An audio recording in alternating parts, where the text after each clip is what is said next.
मेरे मिस्टर का सुसाइड हुआ। बातचीत में वही घर का बात ही है, बच्चे उठे हैं कि नहीं, ड्यूटी के लिए तैयार हुए हैं कि नहीं, बस इतना ही बात हुई। अगर किसी के साथ अन्याय या जाति होती है तो सबसे पहला कदम पुलिस के पास होता है। पुलिस के पास पहुंचकर अपनी फरियाद बताते हैं, जिसके बाद उसे न्याय मिल पाता है। लेकिन अगर किसी थाने में उसी पुलिस वाले के साथ में अगर जाति होती है या अन्याय होता है तो आखिर फरियाद लेकर किसके पास पहुंचे? जी हाँ, हम बात कर रहे हैं बालोद जिले के दल्ली राजरा थाना इलाके की, जहां दल्ली राजरा थाने के अंदर मौजूद बैरक में 16 अगस्त की दिनांक को एक एएसआई खुदकुशी कर लेता है और उसी खुदकुशी की जांच को लेकर आज पूरा परिवार और गोंडवाना समाज एसपी के दरवाजे पहुंचा है और न्यायिक जांच के साथ साथ पारदर्शिता की जांच की मांग की जा रही है। हमारे साथ में अभी पूरा परिवार है, एएसआई का पूरा परिवार। सबसे पहले उनकी पत्नी से हम बातचीत करने की कोशिश करेंगे कि आखिर किस वजह से आपको यहाँ पर आना पड़ा है। बताइए, क्या हुआ था उस दिन? उस दिन तबीयत खराब है ऐसे करके मेरे पास मेरे भाई फ़ोन किया था, यहाँ से तो नहीं गए थे फ़ोन, तो उसके ज़रिए से मैं पहुँची थी यहाँ। और उसके बाद यहाँ आने के बाद मेरे को पता चला कि मतलब मेरे मिस्टर का सुसाइड हुआ है ऐसे करके। एक चीज़ आपकी, जैसे कि आपको पता चला कि सुसाइड हो गया है, इस जगह तक के पहुँचे, उसके बाद में पता चला, उससे पहले क्या बातचीत हुई थी आपके साथ? क्या फ़ोन के ज़रिए कुछ बातचीत हुई थी क्या? नहीं, उससे पहले फ़ोन लगाते होंगे कि आम तरीके से बातचीत करने के लिए, क्या बातचीत हुई? बात करने के लिए वही आम चर्चा ही घर में बात होती थी, वही 7 बजे बात हुआ है उससे, उसके बाद और नहीं। क्या बातचीत में क्या निकल कर सामने आया, क्या बोले वो? बातचीत में वही घर का बात ही है, बच्चे उठे हैं कि नहीं, ड्यूटी के लिए तैयार हुए हैं कि नहीं, बस इतना ही बात हुए हैं। मैं कहीं से जानकारी सुना था या कहीं पर मैं सुना था, आपका एक बयान था कि किसी फाइल के विषय में आपसे जिक्र किए थे और किसी उच्चाधिकारी वाली बात, ये कहाँ तक के सही है? क्या कुछ कहना चाहेंगे इस विषय में? क्या बातचीत हुई थी? उस बार में एक ही तो बात ऐसे हुए हैं और उसके बाद और चर्चा नहीं किए उस फाइल के बारे में। क्या फाइल वाली क्या बात कहे थे वो? उस फाइल से मैं परेशान हूँ ऐसे करके बात किए हैं, लेकिन उस फाइल में ऐसे क्या चीज़ है कि मतलब उच्च अधिकारी के साथ है कि किसके साथ है, ये नहीं पता मेरे को। उच्चाधिकारी वाली बात आपके साथ में नहीं हुई थी क्या? कि हुई थी? नहीं, बात तो किए थे, लेकिन कौन है क्या है ये नहीं बतलाए थे आपको। मेरे को। आप क्या समझ सकते हैं उच्चाधिकारी कौन हो सकता है? इसमें क्या लगता है आपको? कुछ अनुमान लगा सकते हैं? नहीं सर। तो इसके साथ में हमारे साथ में और कुछ लोग मौजूद हैं। इनके पिताजी से ही सबसे पहले हम बातचीत करने की कोशिश करेंगे। आपके साथ बातचीत हुई थी क्या जिस दिन सुसाइड किया उसके कुछ दिन पहले? आपके साथ 1-2 दिन पहले ऐसे टाइप का? नहीं, मेरे को कुछ पता नहीं। मैं का बीमार पड़ी का हो इसके बारे में मुझे कुछ पता नहीं। वो जब जमन गए लाए बार तो हॉस्पिटल भर्ती की, तो मैं कतई बार भर्ती है यार, वो जाल देख गया तो अपन भाभी समझी और जाल देखी तो वहाँ के अब वो तो कल वो पल नहीं जाना मैं। अब यहाँ आए के बाद में बाड़ी आ गए तो भाई मुँह खोलते तो वो देखे जाते तो ये एक चिन्ह है, एक चिन्ह गलत ऐसे फोटे बराबर। अच्छा, तो में बहुत संदेह है और मुला भरपूर न्याय चाहिए। कैसे संदेह है आपको कि यहाँ पर क्या निशान, कैसे क्या देखे हैं आपने? गला काला पड़ गए हैं। हाँ, एकदम काला पड़ गया गला। हाँ, और ये साइड बराबर है। फांसी लगा दे तो ना ऐसे बांधते ना, ये डाल कर रस्सी और ये तक रस्सी होते तब वो आत्महत्या खत्म हो जाते, लेकिन वैसन टाइप की नहीं है, मुला संदेह होगी में। अच्छा, आपने अभी पुलिस अधीक्षक से मुलाकात की है, क्या उनके साथ में भी इस विषय पे चर्चा हुई है? अगर चर्चा हुई है तो पुलिस अधीक्षक का क्या जवाब है, क्या रिएक्शन है? उसकी जवाब से आप कितने संतुष्ट हैं? मैं वही चाहता हूँ कि के बारे में न्याय चाहिए। हाँ, एसपी साहब क्या बोले उसकी जवाब से आप संतुष्ट हो? वो जो आपको जवाब दिए हैं उससे क्या आप संतुष्ट हो?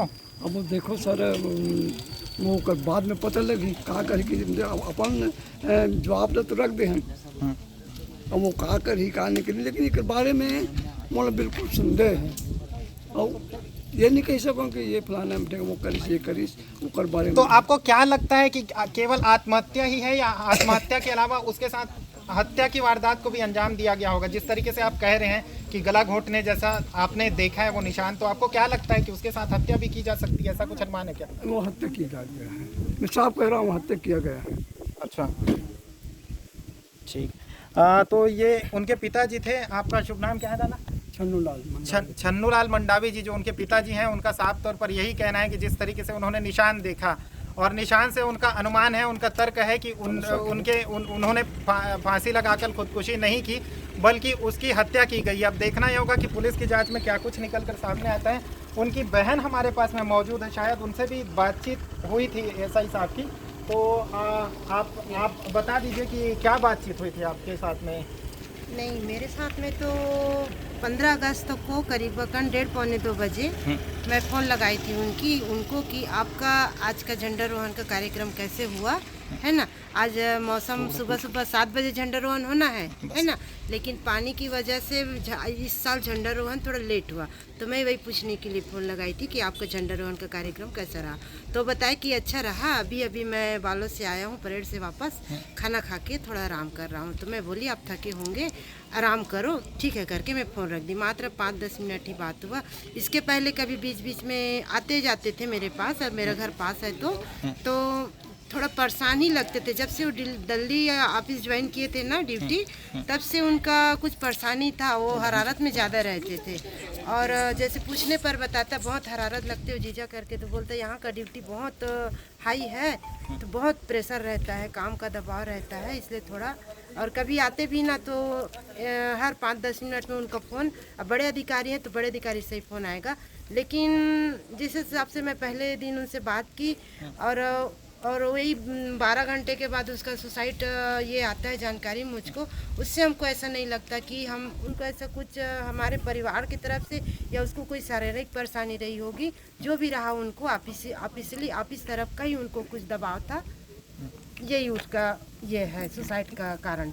आप उसके बेहद नज़दीक में रहते थे जहाँ पर एसआई साहब काम करते थे, मुझे नहीं लगता ज़्यादा से ज़्यादा 15 से 20 किलोमीटर का दायरा होगा। क्या आपके साथ में ऐसे ही कुछ विषय में खुलकर बातचीत हुई है कि वो किस वजह से परेशानी में थे, क्या कुछ मामला था या क्या कुछ उसके दिमाग में चल रहा था, ऐसा कुछ आपके साथ में बातचीत हुआ? या उनकी पत्नी ने ऐसा कुछ अगर आपको बताया हो, चूँकि आप नज़दीक में रहते हैं, तो ऐसा कुछ बताया है क्या उनकी पत्नी ने भी कि साहब जो हैं वो किसी वजह से नाराज़ चलते थे या टेंशन में चलते थे, ऐसा कुछ बातचीत हुई?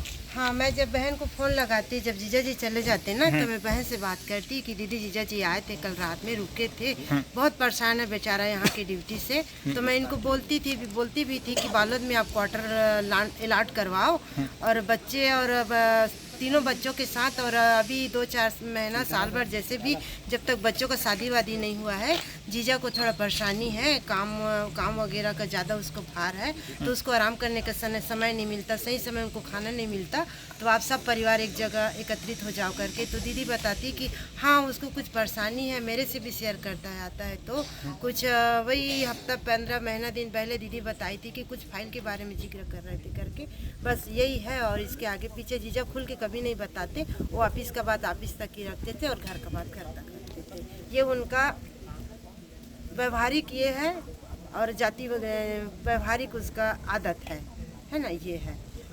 को राजरा थाने में पदस्थ एक एएसआई ने खुदकुशी की है फांसी लगाकर। जी जी, आपका एक बहुत बड़ा आरोप है, क्या कुछ आरोप है और किस बेस पे आप उस आरोप को लगा रहे हैं, बताएं। मेरा आरोप है सीधा थाना प्रभारी के ऊपर। थाना प्रभारी ने ऐसा क्या 10 और रात को 10 और 12 बजे तक 15 तारीख को उनको क्या ऐसा बोला जिसका सीसीटीवी और वीडियो प्रूफ हम निकालने के लिए आवेदन दे चुके हैं। और ऐसा क्या उन्होंने कहा कि वो सुसाइड करने में मजबूर हुआ, और मुझे पूरी जानकारी है ये मामला एक्चुअल में है क्या है, और ये मैं ज़रूर कोर्ट में न्यायालय में पेश करूंगा। ज़बरदस्ती इनको 307 किसी निर्दोष व्यक्ति के ऊपर बिना किसी आधार के, बिना मेडिकल रिपोर्ट के लगाने के दबाव दिया जा रहा था, जिसके विरोध वो लगातार कर रहे थे, परेशान थे। 19 तारीख को 90 दिन उस मामले का पूरा होने वाला था, और कल चालान पेश किए हैं अभी लोग 16-17 तारीख को। और उसी के विषय में वो बहुत ज़्यादा व्यथित थे, परेशान थे, इनको दबाव बनाया जा रहा था, इसीलिए उन्होंने ये कदम उठाया है। इसकी मेरे को पूरी जानकारी मिली है। अगर आपको लगता है भैया कि उस विषय के बारे में या उस मामले के बारे में बता सकते हैं कि क्या पूरा मामला था जिसे आप सार्वजनिक करना चाहे तो कर सकते हैं। मैं सार्वजनिक नहीं करना चाहता क्योंकि जांच का विषय है, जांच तो हो नहीं रही है। अभी सबसे बड़ी दुविधा ये है कि जो व्यक्ति 40 साल पुलिस डिपार्टमेंट में काम किया, उसको ऐसे कई मामलों को उसने संपूर्ण रूप से जानकारी और लिया होगा, न्यायपूर्वक व्यक्ति था, तो उसको इतनी तो जानकारी थी ना कि ये उतना बड़ा कदम उठा रहा है तो कुछ तो सुसाइड नोट या कुछ तो ऐसी जानकारी दे के जाता, और वो दे के गए हैं, लेकिन उसको भी छुपाया जा रहा है, तथ्यों को छुपाया जा रहा है। और तथ्यों को छुपाने के लिए इनको अभी तक यहाँ से हटाया नहीं गया। ये रोज वीडियो खंगाल रहे हैं, कहीं इनकी आवाज़ तो नहीं आ गई है, कहीं कुछ जानकारी तो नहीं आ गई है। ये रोज वीडियो खंगाल रहे हैं ऑफिस में बैठकर, पूरे सबूतों को मिटाने में लगे हुए हैं, और यहाँ के अधिकारी शांत बैठे हुए इनको बचाने के लिए चद्दर ओढ़ के इनको ढकने का कोशिश कर रहे हैं। इसका विरोध है। आप भाजपा से जुड़े हुए हैं, तो आपकी सत्ता सरकार है, तो न्याय दिलाने में देखिए, न्याय दिलाने में भाजपा सरकार अपने आप में पूरी जवाबदारी के साथ दिलवाएगी, हमें पूरा यकीन है। इसकी जानकारी हम ऊपर सीएम साहब और डिप्टी सीएम साहब जो गृह मंत्री जी हैं उनके पास तक पहुंचाएंगे पूरी जानकारी। ये जो थाना प्रभारी है कांग्रेस समय से आया हुआ है, ये अभी नहीं आया बालोद जिले में, ये कांग्रेस समय से बालोद जिले में पदस्थ है और ये घटनाएं लगातार कर रहा है। एक व्यक्ति और जो हमको जानकारी मिली है कि जब ये थाना बालोद में पदस्थ थे प्रभारी के रूप में, तब वहाँ एक व्यक्ति और इसी तरह से घटना किया है, और हमको उस घटना की भी जांच करवाएंगे। जानकारी तो मिली है कि एक सहायक उप निरीक्षक थे हीरामन मंडावी, जो दिल्ली राज्य में पोस्टिंग था जिनका, और उन्होंने सुसाइड किया है। हालांकि सुसाइड का कारण क्या है, क्या वजह रही, इसकी जानकारी तो मुझे है ही नहीं, लेकिन ये सच है कि जो हीरामन मंडावी हैं जिनके द्वारा इस केस की जाँच की जा रही थी, विवेचना की जा रही थी, वो केस मेरे पास ही है और मैं ही उस केस को देख रहा हूँ। और इस केस में बाद में जो है 307 की धारा जोड़ी गई है, और जबकि जहाँ तक मेरा अध्ययन है, जहाँ तक मेरा स्टडी है, उसमें धारा 307 यानी अभी जो वर्तमान में धारा 109 है वो नहीं जोड़ेगा इस प्रकरण में, किंतु पुलिस द्वारा पता नहीं कैसे जोड़ा गया है, और हम इस विषय पर जो है न्यायालय में अपनी बात रखेंगे कि इस पर जो है धारा 307 या 109 वो नहीं जोड़ेगा। ये बात हम न्यायालय में रखेंगे। ये पुलिस थाना दिल्ली रजरा से मरीज है, वरणदीप करके आया था। इसका सीटी स्कैन के लिए सजेस्टेड था, एमएलसी का जो फॉर्म था, मुलाजा फॉर्म था, उसमें सीटी स्कैन के उपरांत जो सीटी स्कैन की फाइंडिंग थी उसमें तो सीटी स्कैन लगभग नॉर्मल था। एक बोनी ऑस्टियोमा था जो चोट के कारण नहीं होता, वो पहले से ही उसका मौजूद था। एएसआई हीरामन मंडावी 16 अगस्त को सुबह 7:30 बजे अपने पुलिस बैरक में ही फांसी पर लटका हुआ पाया गया, जहां पे उसके सहकर्मियों के द्वारा उसे उतारकर हॉस्पिटल ले जाया गया, जहां डॉक्टरों ने उसे मृत घोषित कर दिया। उनकी पीएम कराई गई है और अभी इसमें पुलिस जांच कर रही है। हीरामन मंडावी जी के जो अभी दिल्ली राजरा में जो कांड हुए हैं सुसाइड, उसके संबंध में हमें भी बहुत गहरा सदमा लगा है, क्योंकि हमारे समाज से थे, हमारे समाज का बहुत बड़ा क्षति हुआ है। और जैसा कि उनके परिवारजनों के द्वारा हमें जानकारी प्राप्त हुई कि वो काफ़ी दिनों से प्रताड़ित, उनके जो आला अधिकारी रहे हैं, उनके उच्च अधिकारी रहे हैं, उनके द्वारा कहीं न कहीं वो प्रताड़ित होते रहे हैं। उनके चलते इन्होंने ऐसा कदम उठाया होगा, ऐसा हमें लगता है। और जैसा कि परिवारजन जो उनकी धर्मपत्नी है, उनका भी यही कहना है, उनसे बात हुई रही होगी घटना के पहले 2-4 दिन पहले, तो उनके जो हमें एक निवेदन किया गया था कि मुझे सहयोग चाहिए इस मामले में उच्च स्तरीय सूक्ष्म जांच के लिए, तो हमने भी अपने जिला सर्वोदय समाज की ओर से माननीय कलेक्टर महोदया और माननीय हमारे जो एसपी साहब हैं पटेल साहब, उनसे मिलकर हमने इन विषयों पर चर्चा की है, और उनका सूक्ष्म स्तरीय न्यायिक जाँच हो, और जो भी दोषी पाए जाते हैं, चाहे उच्च अधिकारी क्यों न हो, उन्हें निलंबन किया जाए तत्काल।